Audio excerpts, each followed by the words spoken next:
Just because a game is relatively cheap or simple doesn't mean it's a bad game, and I just played a new one that's both of those things in Castle Invasion Thrown Out. Does this game, though, have enough bang for your buck, even if it is cheap?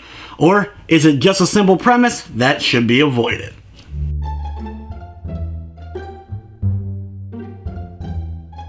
In Castle Invasion Thrown Out, you're playing as a lone archer who comes in possession of a castle, and the nearby king is trying to take that castle by force.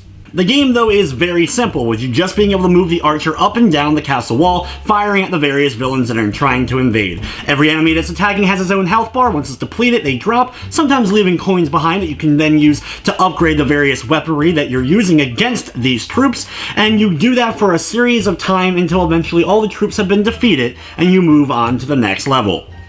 The game features 50 different levels, and there is a few different types. You have night levels, where you have to keep torches lit to see what's coming towards you. Every 10 levels is a boss encounter, which these bosses have an extreme amount of health and actually are a bit of a chore to actually get through just because of how long the fights end up taking, as well as you also have levels where you can dictate how fast or slow the action is going. You still have a certain amount of enemies to defeat, but you get to dictate how fast they're coming at you.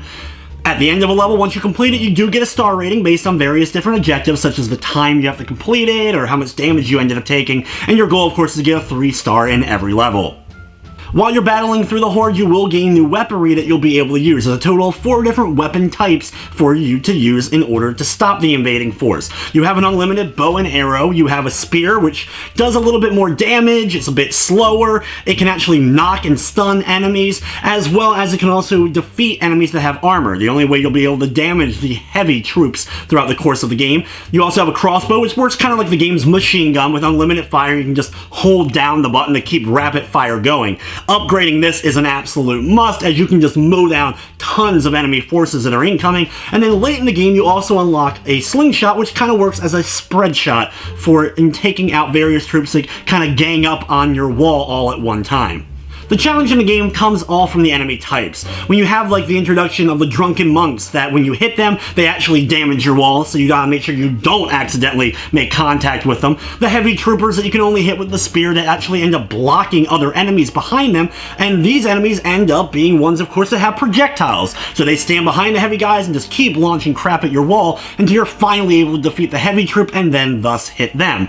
There's wizards that teleport, ninjas that jump all around, and you even get these bards that kind of bring up and encourage the other enemies around them so that they can come at you a bit faster and harder. While there's definitely some fun to be had and a little bit of challenge, this is a kind of game that's so simplistic that a lot of people just kind of are going to look at it immediately and then brush it off as something that they can actually play for free, or flash games, or a game from old Newgrounds. There's not anything really done extremely well in this game that takes its simple gameplay and magnifies it and makes it a stellar title worth your money. From the technical side of things, everything ran smoothly, no glitching, crashing, or freezing of any sort. The soundtrack is from a royalty-free library, so it's nothing special with it. I'm not saying it's necessarily bad or got grading at any point, but since it comes from a generic library, it isn't anything special. Castle Invasion Thrown Out is available for $4.99 on the PlayStation 4, and it does not feature a full trophy list or a platinum. And there are some other games that have the same price point that do include platinums on the PS4, so it wouldn't have been unheard of. And honestly, the gameplay is a bit better than Orc Slayer, which was about the same price, and had an extremely easy platinum to go along with it. I honestly would have had more fun playing through this for a platinum than I ended up having with that one. With everything said, though, I'm going to be giving the game a 3 out of 10. It does what it does well. It didn't crash, it didn't freeze, but there's just not enough there, and it became a chore as I got farther in. If you decide to pick this game up for whatever reason, just know you're getting a very simplistic game, and it's best to be played in short bursts. But with that, guys, that's going to wrap up this review. I'd like to thank you for watching, and of course, I hope you enjoyed.